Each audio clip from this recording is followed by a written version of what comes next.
Welcome back, guys, to another podcast today with the Fourth Fig Guru podcast. We have our co-host here, Christian Jamal and Emil Kilic, and our fourth Fig Guru today is the Lion, the man, the legend himself, the king of PR here in Tampa. The only man that makes me feel like I don't know English at all because of the terminology that he used 24/7. Is that true or no? He has huge clients like Tesla, and he's literally dominating the PR in the tech space. And again, without further ado, let's just get into it. Caesar. Yes, sir. How are you, man? I'm blessed. Are you excited to tell us a little bit about yourself today? I mean, you guys know a lot about me already, so I'm curious to know what you haven't asked me yet. No, we know a lot about you. Our audience needs to learn a lot about you. All right, Google me. Yeah, I think this was meant to be, bro, because like you're one of the most underrated individuals that I've ever met. When I say underrated, it's like obviously you look sharp, bro, but like when you start speaking, it's like, bro, you gotta listen up, because he's about to drop some sauce that's like in between the lines where like if you don't pick up on it, you probably lost like 2 years of Harvard education right there. No, yeah, I mean, I've been very, and I know we're gonna talk about it later, very blessed to not just get educated in some like the best schools in the world, but just like throughout my own journey, right? And I think that what's unique to me is that I'm able to synthesize information and apply it, right? So some people you can study, you can learn just to pass a test or just to get a specific outcome, but a true mark of genius is something that like we do here, and it's like we synthesize what we know and we apply it, and that's genius. That's the difference between genius and intelligence. It's like synthesizing it in application and creating an application for it, and that's what I love to do. So, you know, I know we had a mastermind, right? Thank you for having me come to the mastermind. Afterwards, I was speaking to some of your clients, and she goes to me, I tried to Google the stuff that you were talking about, and I couldn't find it. And I'm like, absolutely, you can't find it because it's right here. It's application, right? And but no, I'm excited. I'm excited for the podcast. I'm excited to have a conversation. We work together a lot, but let's see what kind of gems we're able to drop. For the uninitiated, my name's Cesar Hernandez, CEO of OmniPublic. We're a full suite public affairs, PR, and government relations firm. That's just very easy speak for saying that I'm a publicist, I'm a lobbyist, and I specialize in introducing new concepts and ideas into the marketplace, and we navigate media, government, and industry. Work with some of the biggest companies in the world like Tesla, Uber, Hyperloop, Porsche, Ford. At this point in my career, over 450 startups, public officials, public institutions. I represent anything from people that are running for Congress to universities like Texas A&M, University of South Florida. Still do some work with the Oxford Incubator, and I'm obsessed with this kind of work. Like I'm fascinated with consulting, and yeah, I'm fortunate to be here and see where the discussion goes. Incredible. All that is 22 years old too. I know you had a question for him for England. Go. No, what I was going to say is this ain't your I'll get you featured on Forbes India individual. So guys, we're bringing you guys some of the heaviest hitters we know. And this guy is definitely on top of that list. So Caesar, we want to talk about your story. But before we dive into that, let's talk a little bit about what's working in the marketplace right now, PR-wise. I know you're doing a lot of influencer collaborations. You want to talk about that so that the viewers know what's working right now if they want to apply in their business. Yeah, no, so what you bring up is a really good point, right? Like I have started to work with a lot of influencers, and especially in Miami. Miami's becoming the mecca of new media, right? And so you touched on the word and you said PR. So PR is the word that gets me in the door, but what I do is so much more than the PR, right? Really, what I focus on is this kind of consulting called non-market strategy. And what non-market strategy is anything that's going to impact a company's widget, so like something that it produces, that it has nothing to do with the creation of its widget. So for example, the scooter company, Bird, was my client. And they had good tech, they had scooters, but they didn't have the regulation, the policy, public opinion on their side, the community on their side, to be able to roll out massive amounts of scooters all over the country, right? That's not market strategy. And when you orchestrate multiple arenas like community, politics, policy, government, media, when you move them in a specific direction, interdependent of each other, so without them knowing you're moving them, that's something called systempreneurship, right? It's not, hey, let's create a committee and let's play nice. It's, you don't know that I have a specific objective. I'm gonna move you in that direction, but I'm moving an entire cohort of systems and institutions in that objective to reach what it is that my aim is. And so that's non-market strategy. And so PR is a tool in a toolkit of non-market strategy. I like to liken it like a hospital, right? PR is just you go into an emergency room, but me, I'm like a full suite of services, right? You need to go to internal medicine, you need to go to pediatrician, you need to get an x-ray. It's not just one thing. And so PR gets me in the door, but once people have conversations with me, then they understand, oh, this is not PR, this is consulting. And what's happening in media is that it's transforming. So back in the day, if you did just traditional media like TV or like an entrepreneur magazine, that was very powerful because they control the narrative. Now you have new media, influencers, short form, long form, podcasts, right? TikToks, skits, that is new media.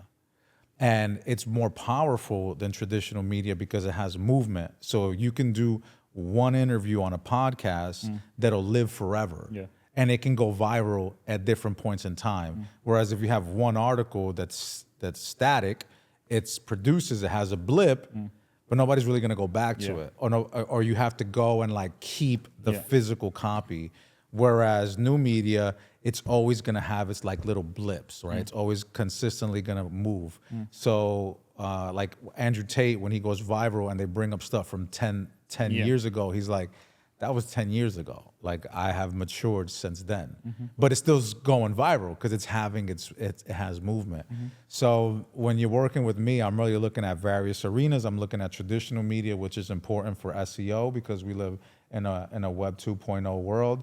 But now as we move towards like Web 3, new media. So, you know, people like a Wes Watson or a Brandon Carter or a Justin Waller, right? Or a Brad Lee or a Sean Mike Kelly or School of Hard Knocks, right? All these people are very powerful because they have a huge audience and you plug in with them and you can get a lot more movement. I feel like you made that move in the last year. Is that true? Correct. And so that's the thing is that the reason why I'm more of a consultant, I saw where it was headed and I used the very same strategies, whether or not it's traditional media or if it's new media. And so I realized that that's the direction everything's going in, but there wasn't professionalism in that arena, right? They weren't accustomed to getting pitched. They weren't accustomed to getting DMs and me speaking the way that I speak to try to book my clients, and then me staffing the clients there, and then they see the difference. Because I do this with like national TV producers, but now I'm taking those learnings and I'm shifting it to new media and establishing those relationships, which is marquee. Because if I have that relationship, now they're gonna want to trust me, then they know that I have legitimate people, right? So when I'm down in Miami, not only am I booking people, but I'm doing content with these influencers so that I can establish rapport. And then I also have my own clout.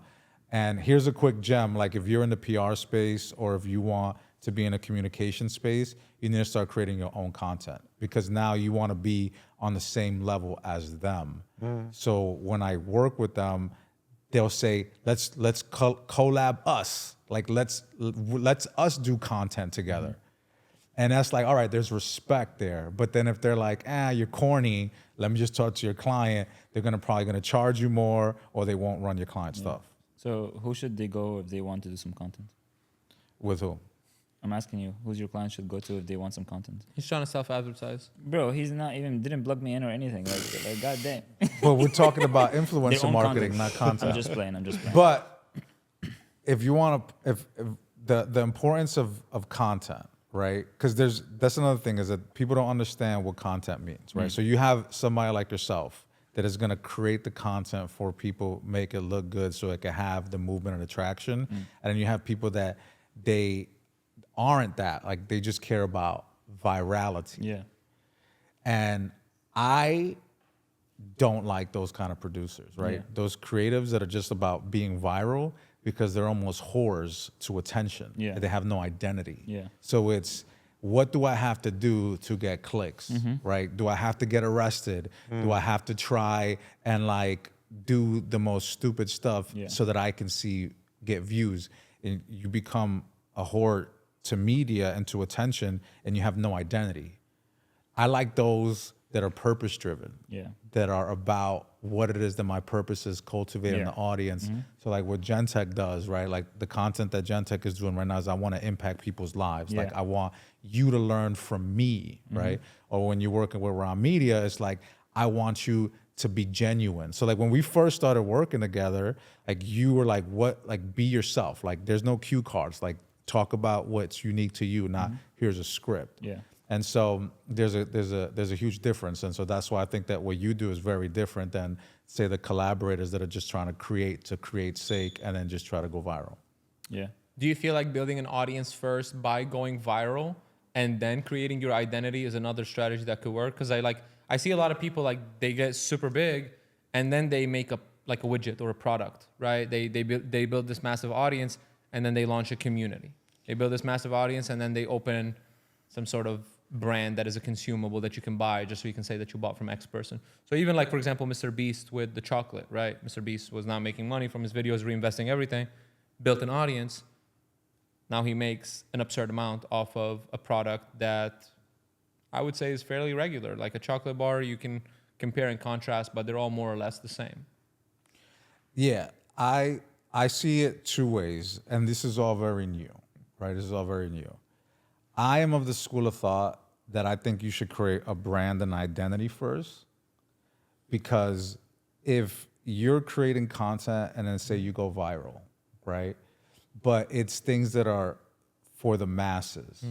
But then you start putting things that is you, genuinely you, and people don't like it. So you start to lose followers. And I hear this from my clients all the time. They're like, well, when I started posting about who I truly am, I start to lose engagement and following. And then they try to accommodate for that, or they try to make up for that by creating this false avatar, right? So that I can continue to get views, likes. But then when they go into your product or your funnel, they're not your people. So I strongly feel that you should build your identity and brand first, because your audience is going to be attracted to that brand, that identity, and who you are. It's going to be easier to close them, but then when you talk with them, they're your people, and they're going to follow you no matter what. Think Donald Trump, right? Whether you like him or not, his people, they're going to follow him no matter if he's going to prison, if he's getting indicted, if he's smashing porn stars. I love him, right? I love him. I want to continue to work for him. I'm going to vote for him. Same thing with Andrew Tate, right? No matter what hits him, he has his people, right? Now, don't get things twisted. I'm not endorsing these individuals. What I'm saying is that I'm looking at what they're doing and I see the methodologies behind it. 100%. So I'm a proponent of create your brand, create your identity first, then you can plug in whatever it is. And if you want to sell, that's just a byproduct, right, of your brand and your identity. And these are like ancient concepts, right? So this is a concept. Like the first book that I had to read when I went to business school was this book called Intelligent Virtue. And it talked about this concept called eudaimonia. And eudaimonia loosely translates into human flourishing, right? How do you flourish as a human being? And the way that you flourish as a human being is that you create these values and these values and this identity that is your frame. And if you go against your own frame, you're literally saying that you can't trust yourself. But when you work within your frame, everybody adheres to your frame and you flourish because you're doing the things that are unique to you, that you value, and you bring in the people in that are unique to you and that find value in you that you can lead. But when you don't have that, literally lost. Yeah. That's And like when framing you- the environment you were talking about at the And- mastermind. And when you go against it, you're saying that you can't even lead yourself.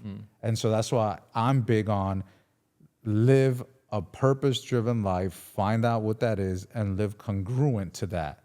That's why Marcus Aurelius said that his biggest fear is to let himself down. What the hell does that mean? That means that he created a value system that he's holding himself to, and he's going to adhere to that no matter what's going on in his life. I love everything that you share, man. Something I want to dive deeper into is like your true story. So I remember we were in Sarasota after the mastermind. We're in this one restaurant. It's designed like a USSR restaurant. I don't know how they got all those things, but it's all Asians working in there. And we're at this long table, and Caesar's talking about how the samurais position themselves where you're supposed to sit the furthest behind the table from the entrance. And he's going down this rant. I can't believe you just remembered that. That's crazy. But then he's also talking about like the true upbringing of like, you know, where you came from, like the Bronx and stuff like that. Because like, I mean, the person you are right now, I feel like you truly crafted that person, right? You like chiseled, you're like perfecting the person you want to be. But like, obviously it takes time to get there. I kind of want you to share your kind of startup, you know, like how was it in the Bronx? What made you decide to become a business owner? Obviously you're very successful. Like, what was that path like for you? Yeah, I mean, so my father's from the Bronx. My mom's from Brooklyn. I was raised in Brooklyn. And you're immigrants, right? I come from an immigrant family. I was born in New York City, but I come from an immigrant family. And so when you are raised in an immigrant family, things that most Americans take for granted, right? Like how to be prepared for this first day of school, we are clueless on, right? So like even though I was born here, I didn't learn English till I was 7 because they was just talking Spanish at home. And I remember going to the first day of school with a black crayon, this is first grade, and like blank sheets of paper in a plastic bag. Because my mom's not educated, so she didn't know. And so I remember going on the first day of school, and all the children had like composition notebooks, right? And book bags and like their lunch and like protractors, all this.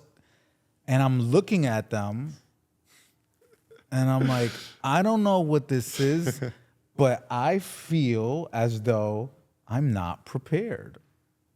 That's the first time I felt unprepared. And so it is my biggest anxiety to be unprepared because I knew at that moment I'm at a disadvantage, right? There's certain things that I'm not gonna know. I didn't know the language, and I didn't know how to navigate this country, right, that we take for granted. With that, when my family moved from Guatemala to New York City, they moved into the hood. I don't think that they knew that, right? But they were just like, hey, America, there's electricity. Wow, we're winning. There's water. We're winning, right? There's a bed. I can relate to We're winning, right? Like, this is good because the hood in Guatemala is like dirt floor. You cook it in charcoals. You're sleeping on clothes, on old clothes. You're sleeping on coats, right? Like, very different world. No running water, no electricity, right? So when you go there, they're like, wow, we're winning, but it's the hood. Like, winning in America is very different, right? And that's something that we take for granted. And so being raised in that environment, I think by the age of 21, I had already been arrested like 6 times, or I had been shot at twice. And the very last time that I knew I had to get out was I was facing second-degree felony aggravated assault charge for assaulting a detective, right? And so I was looking at 15 years. And I'm like in the chain gang, like people don't realize, like I remember being in the chain gang, going to the precinct, being processed, going to central bookings in Brooklyn, being in a chain gang, and then being in that pod. And since I had been in that arena so many times, I knew things to survive, right? Like I told them that I was Jewish, right? Why? Because I'm gonna get better food, kosher. So when they were handing out peanut butter and jelly sandwiches, Bro was I eating was like, sushi. hold up, man. Like I can't, man. I'm Jewish. Shalom. Like I need kosher. True. And if you say that you want kosher, they're gonna bring you out hot pastrami sandwiches. This Yeah. better food, right? And I knew I'm looking at the clock and it's starting to get late, and I'm like, oh, I don't feel good. Like I gotta go to sick bay, and that means you're gonna get a bed. It's crazy But- that you're in prison and you're thinking about food, bro. Bro, You're have always you ever gonna think had a about food, peanut bro. butter paste sandwich? No, Bro, it's if I'm in disgusting, prison, bro, I'll bro. eat whatever. I'm not thinking about food right now, bro. But that's crazy. He had That's the like only thing you moves, think bro. about. But the thing the is whole because playbook, bro. yeah, but the thing is, the only reason because I had that.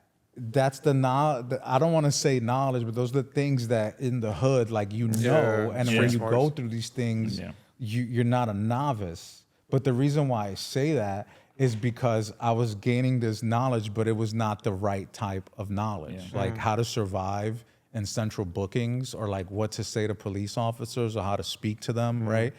And I just realized that no matter if I'm gonna go to prison, and if I'm a leader, I'm gonna go full blown prison mode, right?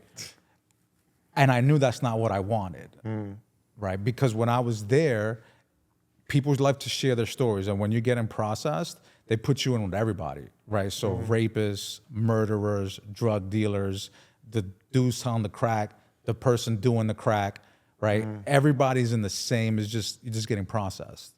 And since I had an assault on a detective, I was there much longer. Like I was in a precinct for 2-3 days. I'm not supposed to be there, right? I was in bookings for over a day. I'm supposed to be there a couple of hours, right? So they were they were doing that on purpose. But when you're there, everybody's talking about why, and so they're like, oh, like this is third offense, like I ran up on some people, I robbed these people, oh, I'm here for this, oh, I'm here for that. And then when it comes to me, they're like, oh, Caesar's there, like aggravated assault on a DT, and they're like, yeah. And I'm just like, this is not the kind of people I want to lead. Like, this isn't my thing. And I knew that I had a type of mentality that I'm going to survive no matter what, but I'm going to adapt to my environment. And I knew that if I went to prison, I will go full-blown optimal prisoner. And I don't know what that means. So I like prayed, and I was like, God, if you get me up out of here, I promise you, I am leaving. Like, I promise you I'm leaving. And I remember just praying, like in the middle of that, they call it the tombs because there's no windows, and it's always a little yellow light, like the one behind me.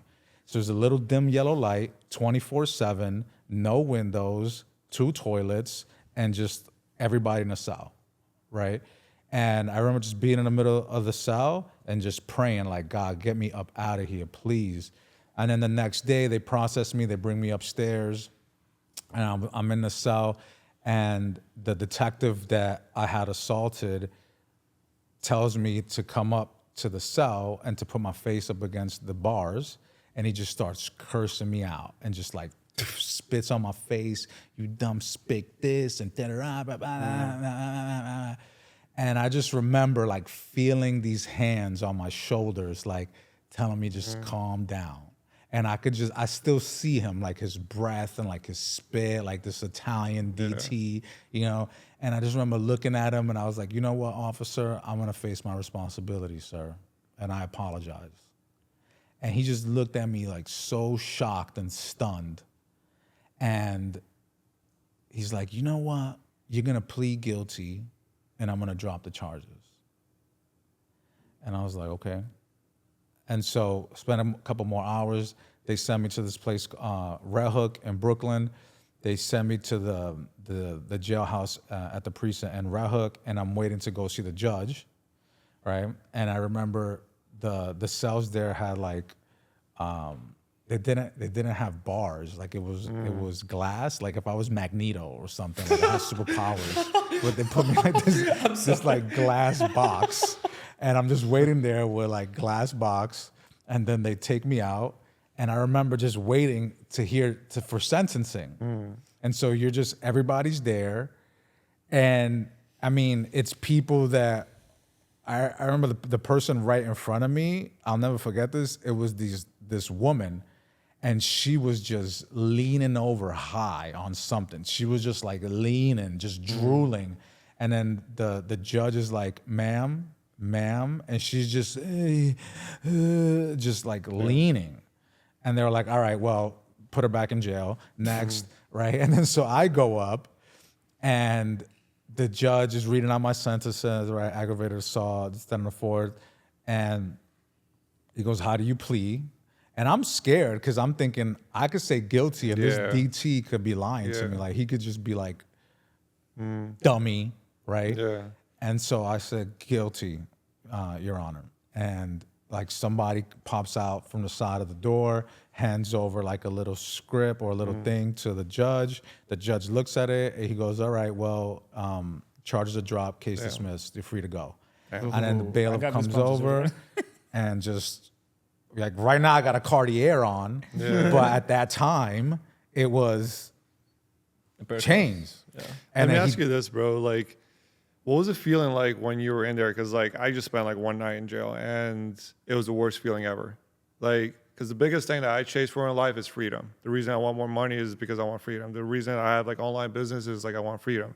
The reason I don't own a house is because I want freedom. Like, everything to me is like freedom. And like going in there, bro, is the worst feeling ever. You literally disconnected from everyone. They don't call you by your name. You're a number. Like you're no one, right? And you're in this system that you literally have no say. And bro, like after feeling that, and I like to be on the edge sometimes. Like, I don't like authorities. I'm like, fuck that, fuck this. Bro, I was like, I'm never gonna test the boundaries again, because you can get locked up so easy in America and get mistrialed incorrectly and, you know, get like 5 years for jail for something you didn't even do, right? So I was like, I never want to even be in that situation. I want to like hear like your story. Was it like, what the fuck, bro? Like, I literally don't even feel like I'm a human anymore.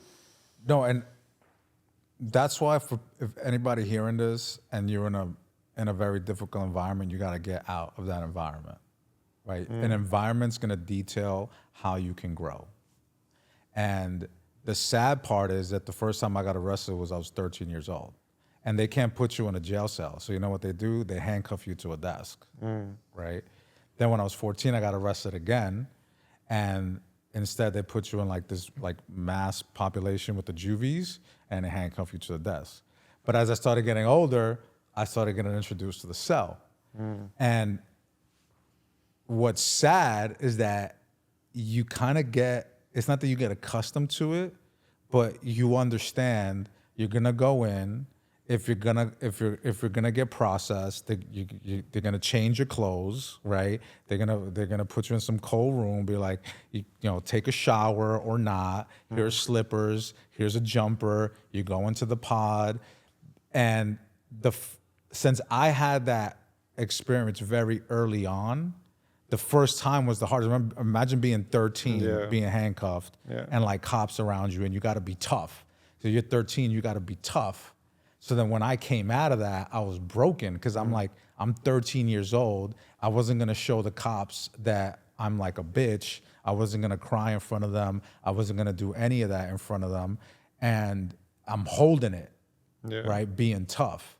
But after I was 13 and I was broken, the next times I don't want to say accustomed, but I knew what to expect, right? I knew how they were going to treat me. I knew how they were going to look at me. So it wasn't going to be like a shock.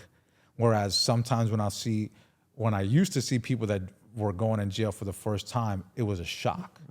Or they were front. Like, I remember one time I was in a precinct, and one of the kids, I think he was fronting, like he was acting like he was crazy so they can get him out. So he was like going up and down the cell, making noise, all this nonsense. And they don't care, right? They just mute everything. And so after a couple of hours of that, then the arresting officer comes out to him. And he goes, hey, buddy, you're going to spend another 24 hours here just because you're acting stupid. Broke him. Started crying in the cell. It's a crazy system. It's scary. That's the one I thing mean, I'm that's- scared about, like in America, because Why did like you it's get arrested? amazing, but Why did you get arrested? Story for I didn't another like time? these Arabics. Huh? No, I was out, and then it's like I got into a fight, and then it was one of those things where the officer was asking for my ID, and I was like, "Fuck you!" Like I don't even want to like talk to you, and then I guess they can lock you up for refusing arrest. Yeah. So that's what it was, but it was just dumb to me, and then it affected my job because then it's like on your record, and I know like a lot of apartments they'll check your record, and if you have like offenses, like it's just like such a dumb thing that can change your life. But you like see these like movies and these stories where people do get convicted, and it's like, bro, it wasn't even their fault, or it was something ruins their dumb. lives. It was just something dumb, wrong moment, wrong place, wrong decision, and it fucks up your life. For me, it's like the Absolutely. complete opposite, bro. Like whenever I have any interaction with any like law enforcement, I'm like, whatever you need, bro, I Yeah. got you. Like, Until you got the citizenship. no, still. Yeah. So like, bro, like literally, like before I had my citizenship, like if I saw a cop at the red light, bro, I'm braking since the light before, bro. Like that ass. And even recently, like I recently got pulled over, bro, and I was like going like maybe 7 over or 8 over. It wasn't like not anything crazy. Yeah. The cop pulled up to my window. He's like, "You know what you did?" I was like, "Here's my license, registration. Like, I'll Uber eat you some falafel while you run that shit. Like, whatever you need, I got you, bro." No, I think I'm the same way too. I think prison over there is a whole different But thing. you've been in Oh yeah, Egypt, bro. though. But I mean, prison in Egypt, golly, It's, bro. I'm like, it's a whole, it's a whole different level. But it's still like I don't know. I think if you were raised in the streets, you can survive anywhere. I think So I didn't spend that much time because my dad was like connected, and Yeah, he he's got me out. connected. He got me out of like after 2 weeks. The thing is, it was hard to get me out because in Egypt, they wouldn't even know where you're at. Like there is no records, there's nothing. You're gone. You know what I mean? So for him to find out which prison I'm in, what was I crazy. doing, what was the why did you charges? go to jail? What did you do? Protesting, He bro. robbed the tomb, bro. Yeah, but it's a different. But the thing is, you're protesting. No, right? it Like, wasn't just you're- protesting. It was a couple other things too. Okay. But long story short, but the biggest one was protesting. Yeah, it was in college, the coup and everything Yeah. like that. But this is not this, bro. I got taken from the college, bro. Like I was just walking with my girlfriend at that time, and I just saw a guy, bro. I was like. He said, "Wala," like yo, and I was like, "What?" And I looked and I was like, "Who the fuck is calling me Wala?" You know what I mean? Like I didn't know that motherfucker. Yeah. And then he's like this. I'm like, "What the fuck?" I'm just like, like it's weird as fuck. And he's fucking big as shit, and they don't wear the like, plain clothes. yeah. And then I was like, whatever. And I just start walking again. And bro, all I see is I'm just pulled in the back, bro, right next to my girl, bro. It was so embarrassing. He puts me on the fucking floor and he just puts his knees on top and waiting for the people to come or whatever. And I'm like, what the fuck? I thought he's fighting, so I'm trying to punch back or do some shit. And I'm like 118, you know what I mean, at that time? And then I just get taken. I don't know where I'm going, blindfolded. It was so bad, bro. But anyways, but yeah, like, here, those stories, like here, Dude, I'm the that's same way like insane. you. Like I got stopped, pulled over 7 times. I never got 1 ticket because of like, bro, like once I opened that 7 shit, times, bro. You 7 learned by the times. third one. Literally, I literally, I swear to God, 7 times I got pulled over. All of them are warnings because of the way I talked to them. Like he would be like, "Do you know what you did wrong?" I was like, "I'm not sure, but maybe I was speeding. I'm so sorry. I apologize. Blah blah blah. Maybe I was in the wrong. You know what I mean? I will watch it. Blah blah blah." And they always see once you're nice, they don't say shit. But actually, one of the funniest stories I've had for pulling over. One of my, I think I told you guys that story. Bro, One of my dudes. I told everyone this story, bro. It's hilarious. One of my dudes, he's just brand new to the country, bro.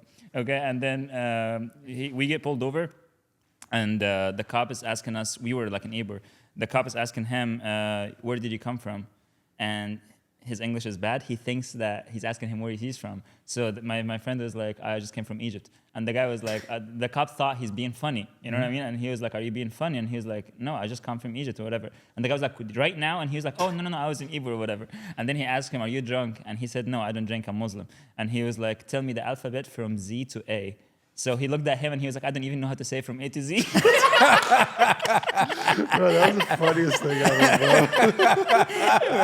What did the cop say? The cop laughed and he was like, "You know what? All right, just go." Blah, blah, blah, bro. It was so funny, That was a bro. good one. He was I was getting his A laughing to my Z. ass off, bro. He's like, "I don't I even feel know how like to he say still from doesn't know from A to Z. Doesn't, bro. Bro, that shit was funny as shit. But yeah, to you got- pivot into that, the one thing I noticed, especially with like first gen entrepreneurs that like make it, it's like your story is so unique to you because most people, it's like they came here and their parents forced them to go to school and they didn't like that and they wanted to do their own thing and then they did their own thing.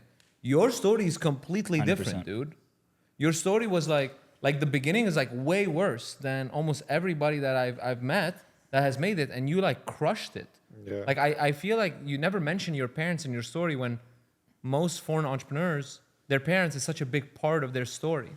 So like how did you feel like I really don't know how to even ask this. It's like, what made you step into like the shoes of who you Yeah. wanted to become when there was not another person that you were trying to get to be proud of you? Especially at that age too.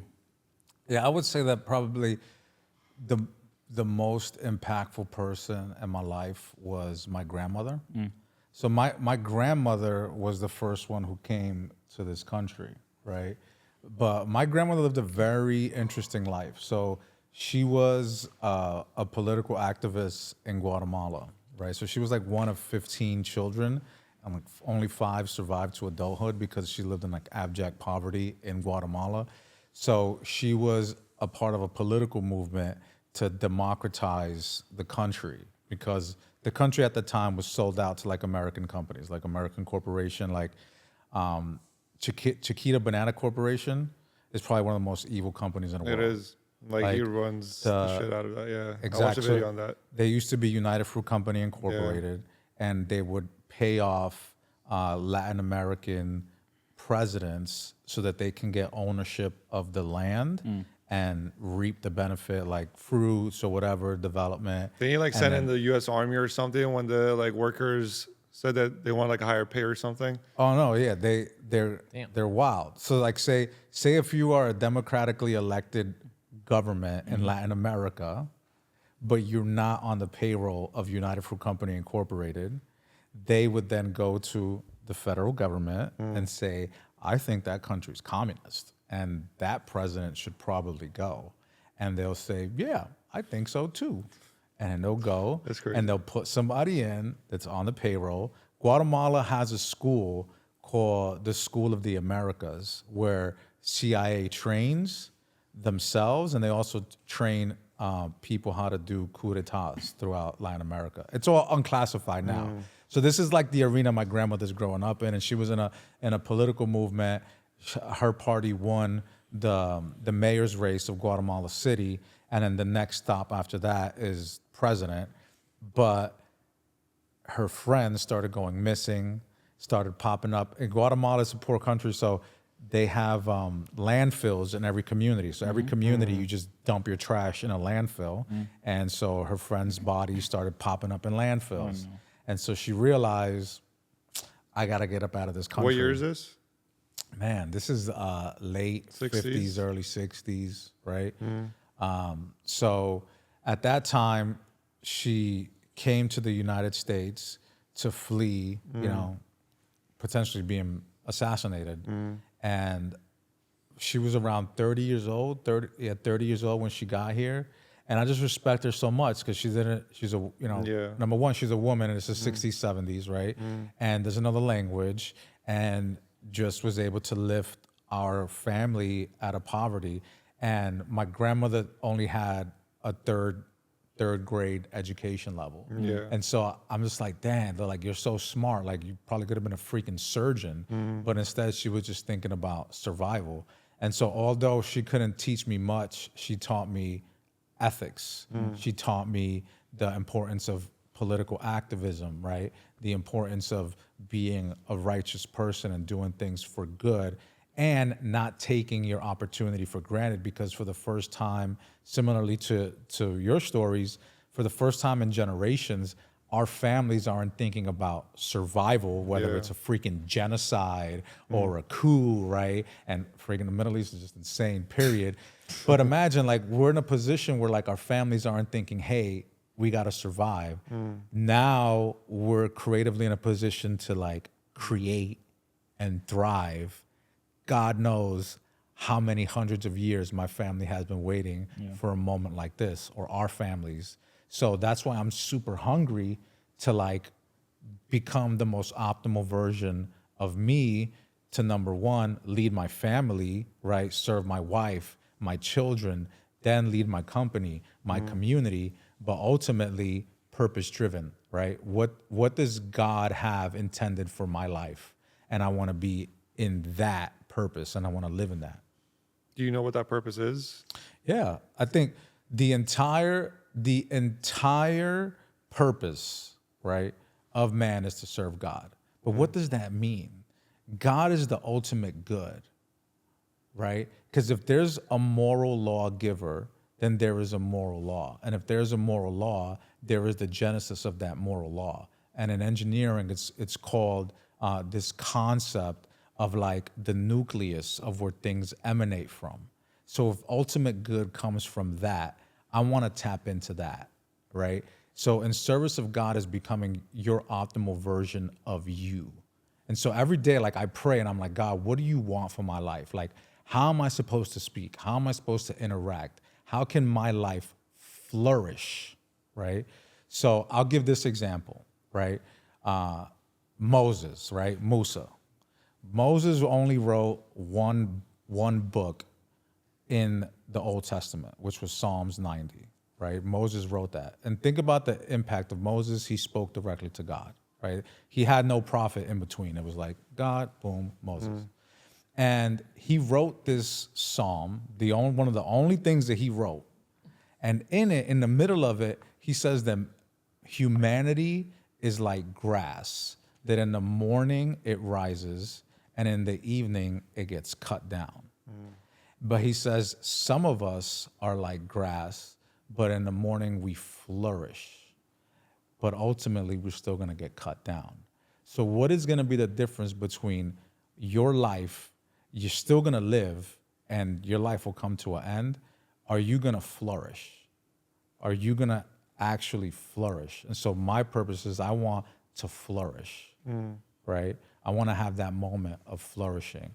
And so that's ultimately my purpose. Service the Lord, become the most optimal version of me, and be able to lead like my family, my community, my company.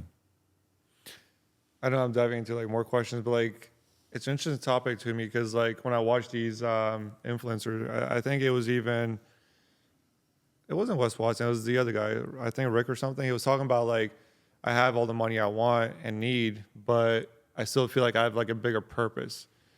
I'm always like, are they bullshitting? Like, is that what they're using as an excuse to keep on generating more revenue and get more power? I think people always want more power because like, yeah, he has enough money, but you can always get more power. Or is he truly feeling that? Because for me, I'm like, sometimes you give up a little bit too much of yourself. And I know a lot of these people that change the world, they gave up themselves to change the world and help others. But was it for... I get the answer. It was for the better good. But it's like, you have this one life. Should you be a little selfish and enjoy it? Or should you give your all to help others? And that's why I think I go back to, we're talking about identity, right? Is that, what is your identity? Who are you? What are your values? The challenge with that is some people are wicked, right? Some people, their identity is like, hey, I'm gonna maximize profit. I'm gonna do whatever it takes to get to this aim. And to them, it's not absurd because that's their value system. And so some people may look at it and be like, wow, that's wrong. And yeah, it could be wrong, but the framework is they're staying congruent to who they are. And some people are selfish and greedy, and it is what it is. But some people are on the other end of the spectrum, right? So when you guys do your call to action, you're like, I'm really here because I want to impact people's lives. People resonate with that, right? They're like, okay. And then you back it up, right? Whereas some people are like, hey, I'm gonna make sure that you make as much money as possible the fastest way as possible. Hey, maybe some people are attracted to that. So I'm a big proponent of finding out what your identity is, because your identity is with you. Like, I honestly feel that it is whispered into your soul as to who you truly are supposed to be and become, right? It's whispered into you. But sometimes we forget identity is that. like a little dangerous though. When you identify someone, the whole world identifies them according to that. For example, let's bring up Palestine and Israel, right? With all the activists over there, like saying that the terrorist groups are initiating all the attacks on Israel. The media has identified them as bad, and at that moment, Israel good. So identities can cause a lot of issues in this world as well. So it's like, is identity truly bad or is it good? Like, for example, Bosnia, I'm Bosnian, identity. Serbia, I'm Serbian, identity. If there wasn't that identity from the ground up where kids are being labeled, would there be conflict? Because then there's no separation. Well, I see what you're saying, right? And here's what I mean by identity. Okay, I don't mean identity like, hey, I'm Hispanic. I identify like I want to go to your soul, right? So, all right, let's put it like this: mind, right? Body, soul, spirit, right? Mind and body is carnal. So let's just loop them into one, right? So let's say flesh, soul, spirit, right? Now, what is it that is going to dominate your spirit, right? And so I'm going to go back. First, I'm going to use more of a secular theologian, right? Let's use Socrates, right? So Socrates, in his book, The Plato's Republic, said that if you can have a spirit that's dominated by righteousness, it'll lead you to become someone called a philosopher king, someone who truly wants to see good in the world, right? If you become someone who's the opposite of that, avarice, anger, hatred, a consumer, then you can become a tyrant, right? So let's hold that up. But here's where it gets interesting. Dependent on the society or their environment that you're in, the philosopher king can come across as a madman because that environment is not conducive for that knowledge. And the tyrant can seem as though the most righteous, ingenious person in the world. What is that telling us? Is that we deal in a world of uncertainty, but the only thing that we can actually control is who we uniquely are. Say the philosopher king is viewed as a madman, but that individual is congruent to his identity and his values. Is he ultimately being successful or not? To him, I'm congruent with who I am. I don't care what they think. That's why a lot of prophets, regardless of what your religion is, they're looked at as what? Madmen. Yeah. You're crazy. But they're congruent. I know what I'm about. Right? So when I talk about identity, I'm talking about really what's going to dominate your spirit, right? Because what comes out of that is going to determine what your community looks like, what's going to determine what your state looks like, and what will determine what like the world looks like, because it's super complex. What's going on in the Middle East, right? What's been going on with genocide, what's been going on with my family. And the reality is that there's an issue of leadership. Right? Like there is wrong happening. Who's stepping up to magnify that wrong and to destroy it, irrespective of each aims? So the challenge is that we put all these layers, but the reality is it comes down to good and evil, what's righteous and what's not righteous. And it's super complex. And it's supposed to be complex. It's supposed to be complex. So if you allow me, follow me here, right? Follow me here. And I know mostly the Bible, right? Because I'm more of a Christian theologian. Just follow me here, right? Just follow me here. We all know the story of Adam and Eve, right? We know the story of Adam and Eve, right? Everybody, simple. We all know the story that they said, hey, do not eat from that fruit, right? Do you know what that tree was called? I don't know about story much, bro. Right. So it was called the tree of knowledge, of the knowledge of good and evil. Right. Hey, whatever you do in paradise, there's this one tree, don't eat from it. And it's called the tree of knowledge. So you're thinking, you don't want me to have knowledge, right? Think about it. You don't want me to know good and evil. But it wasn't that. The thing is that if you eat from that fruit of the knowledge of good and evil, they were eating from the fruit of the knowledge of good and evil of the world. So when you consumed that, you became bound to the laws of earth. Instead, God wanted us to eat from the tree of life, which will bind us to the truth. And so what did we do? We ate from the wrong tree. And then we became bound to the knowledge of good and evil. And the knowledge of good and evil is uncertainty, right? And here's where I tie this together. The natural way of things is uncertainty. It's randomness. In thermodynamics, it's called entropy, right? Are you familiar with this concept? Right? Are you familiar with entropy? So essentially, like, think of it, if you put gas in a cup, right? And there's gas inside the cup. If I lift the cup up, where's the gas gonna go? Oh. Out, everywhere. If I open up the window, where's it gonna go? Out. Uncertainty and randomness is the natural way of things. So now, since we're bound to this earth, we're always gonna be bound to what? Literally randomness, uncertainty, people's uncertainty, people's behaviors. Are they dominated by righteousness? Are they dominated by evil? We don't know. So that's why there's always going to be conflict. The most natural thing that we know of is going to be conflict. And so there's not a like yes or no answer. It's a very complex answer, but it is the arena that we currently live in. Caesar, the way you vocalize your thoughts, bro, is It's unbelievable. amazing, you. Yeah, it's incredible. No, because I feel like I just went on like a journey. I know this is supposed to be like a business podcast, and maybe this is not like the typical topic we talk about, which I do want to take the direction because I want to make sure that the audience also gets value when it comes to how to grow their own business. But damn, bro, you just took us on a journey. But like to what Amel's saying though, you want to grow your business. Who are you first? Yeah. Who the hell are you?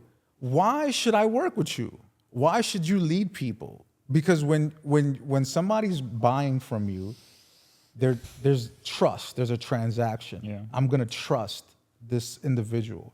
And if somebody has the same product as you, what's the differentiator? Brand. What dominates a brand?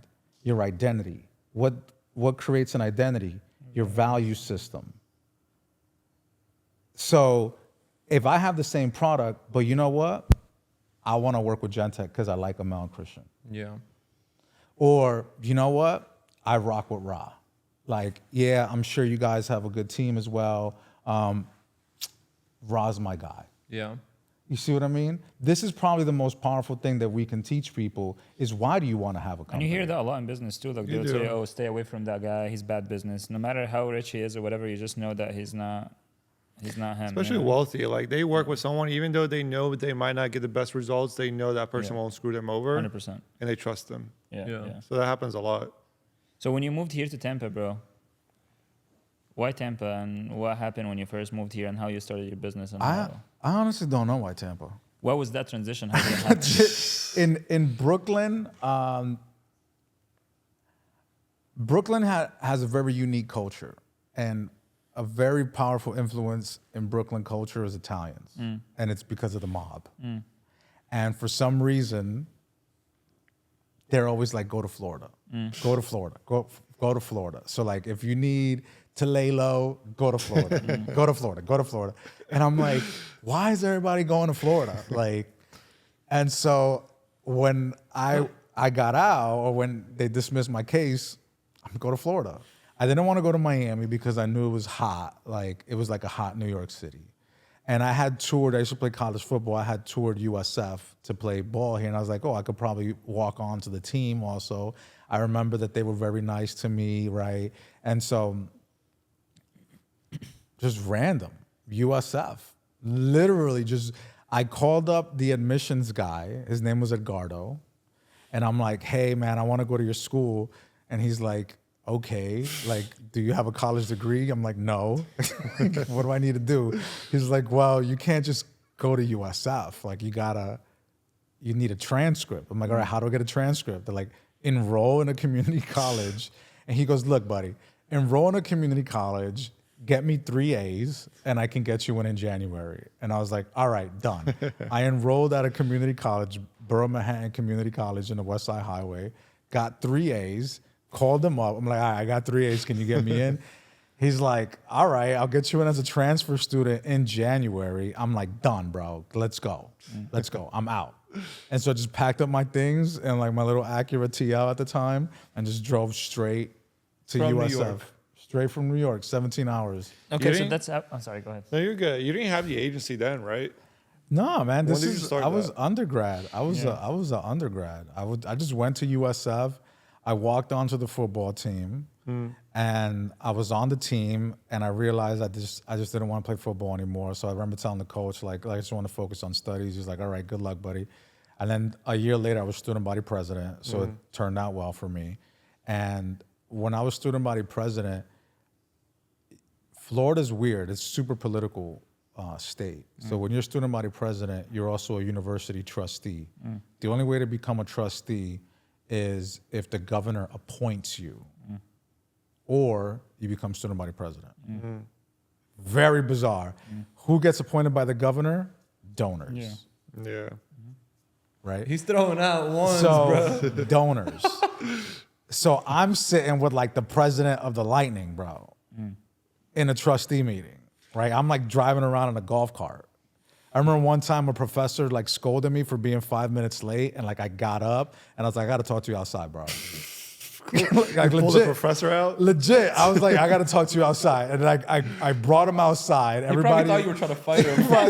I'm a Catch me trustee. outside. I was a trustee. So what does that mean? In the bylaws, in the charter of the university, it says the trustees are the final authority of the university. I was his boss. What the hell?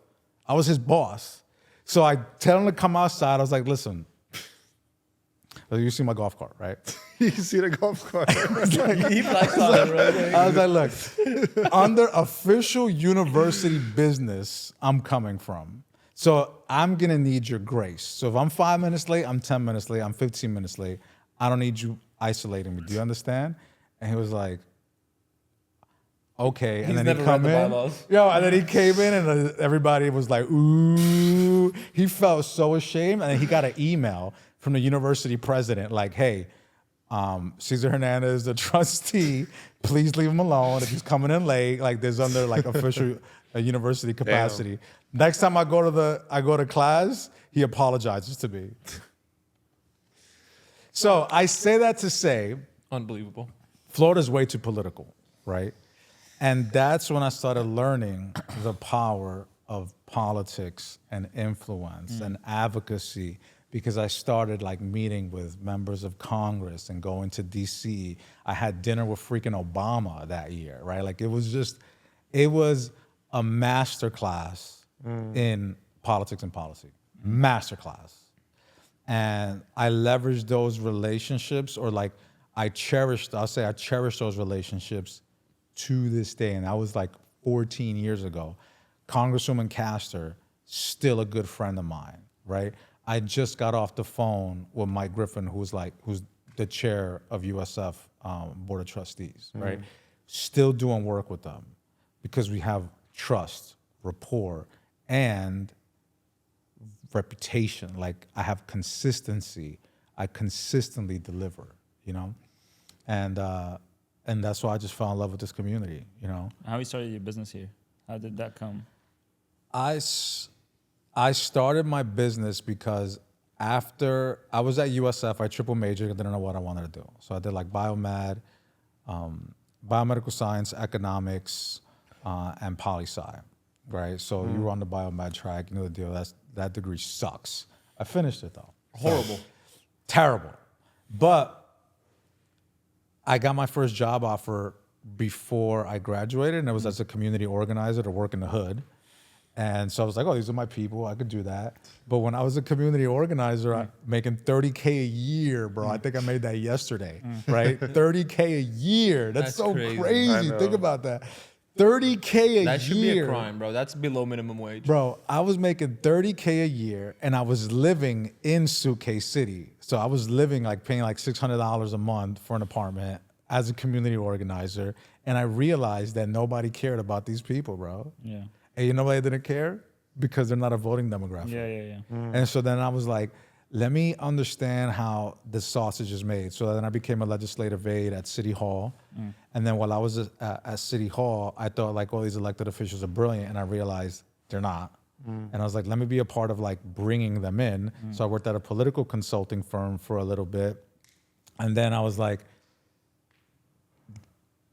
we need to do a better job at recruiting people, because the people that are trying to run for office are not it. So instead, I wanted to work in government and try to like create stuff for my community, because I realized that in the community, they didn't care about them because they don't vote. Working in government, I realized they're not geniuses. Working and trying to recruit the best people are not trying to run for office. So I said, well, let me be a lobbyist in-house for government and try to create dope projects. And so after being a lobbyist for special districts and governments here, I was working on like state law, federal law, special districts, which is like the school board, like water district, like things that have to do with how you live, but you don't really think about it. And then after doing that, I said, look, I can do all this. Like 1 year I brought like $60 million back to Hillsborough County in projects and transportation projects, and I was making $60K a year. So I said to myself, I think I can do what I do right now, but for companies and people, and maybe I'll do a little bit better, and I can pick and choose who I want to work with and what projects. And like that's when I started the company. How long ago was that? 8 years ago. 8 years? So Omni Public has been for 8 years? 8 years. First, it was amazing. Publicus, and I had 2 partners, but those 2 partners were not hungry, bro. They were just eating off of my book. Yeah. And then one of the partners got elected to the state house, so like she was the only other person that was like legit, but then she became a member of Congress in Florida, and so she got busy just being an elected official, and so then I just went off by myself and went from Publicus. We still had the Lion, but to Omni Public. And then, they just So started when you did that transition, you were making $60,000 a year. What happened when you actually started your own business? What did you do in the first year or the first 2 years? My goal was just to make $5K a month. Yeah. Because that's what I was used to that. I was like, if I could just make $5K a month, I'm good. Yeah. And then, but the crazy thing is that like, the first year I was making $5K a month. I was like, oh, it was good. I could make my own time. I'm paying my bills. And this is while you had the partners, right? Huh? When did you hit the 5K a month with the partners, right? Yeah, with the partner, it was still my book. Though, right? I get it. And so I was like 5K, and then I started tripling every year. So it was like, all right, I'm making 60, 80K a year. Then it was like, just made like 200K. Then it was 300K. Then it was 6. Then I'm like at $1 million, and I'm like, when did this happen? So I was like, this is crazy, right? I was like, I used to make 30K a year. And then it just started tripling and tripling and tripling. And then when COVID hit, I think at the max, I had like 17 people working for me. And then I ended up just slashing them all down and still made 7 figures.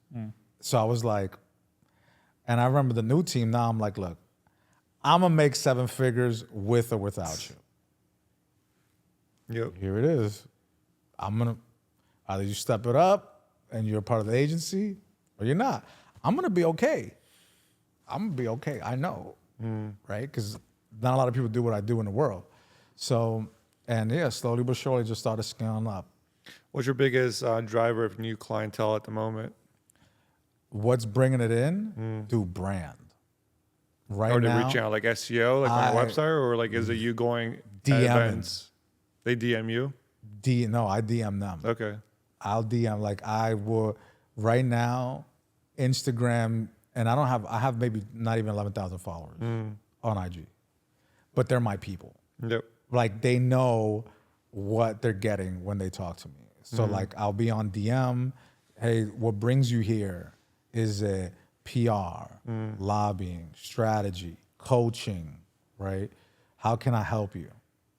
Like they come in, and my coaching product that I launched, that I've been working with people on, that's been growing just organically. And that's been amazing because I remember, I got to 5K and MRR on the coaching product in a week. It took me a year to get to 5K. I feel you, bro. Yeah. I feel you. 5K and like, Why when can I I relate first to that started so my hard, company, bro? It's Yeah. crazy. Yeah. But it's the brand, dude. It's the brand. And so what I'm excited now is I'm working on stuff with the brand, right? So I'm gonna start creating my own content. And then when I come back and turn back ads with you all, now I have a place to keep them. Because before they were coming in, I didn't know what to do with my audience, right? But now I know You know where where to to take direct them. them. And now I have a downsell, which is an opportunity for people that can't afford my agency to work with me, like similar to you guys, right? Like, Yep. so sometimes people want to work with me, and I'm like, bro, I can't touch it. Like, I'm sorry. Like, my time is so valuable. Like, people are paying like $10K a month to work directly with me, and I love you, but you're just not there. And so before I didn't have that. Now I'm like, look, like my team can teach you how to do it until you get to that level.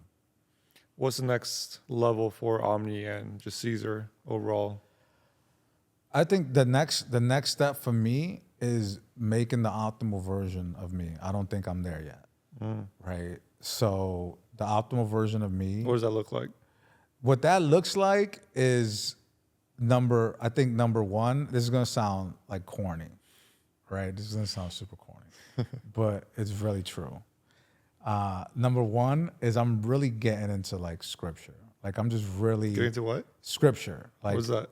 Reading the Bible, Oh, right? gotcha, Reading gotcha. the word, Okay. getting like that intimate knowledge.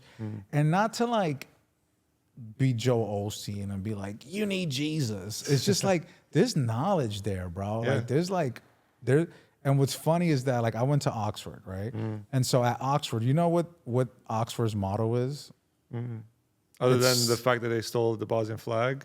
No, it's Bosnia stole it from them, bro. Bro, Oxford's older than Bosnia. I'm sorry, bro. They updated the flag and we rep it better. So This is it. I got my Last Oxford statement is cufflinks, correct. I was gonna say, bro. I got was my like, you came this through is- supporting Kilic today. bro. This is my school at Oxford. It's called St. Hugh's. So what is the right. model? Huh? What is their model? So Oxford's Killage, bro. The Oxford's motto is Psalms 27. It's the Lord is my light. And they have that written in Latin when you go into the business school. And it's like we get so caught up into like our own intelligence, right? And we're like, oh my God, like we're so smart.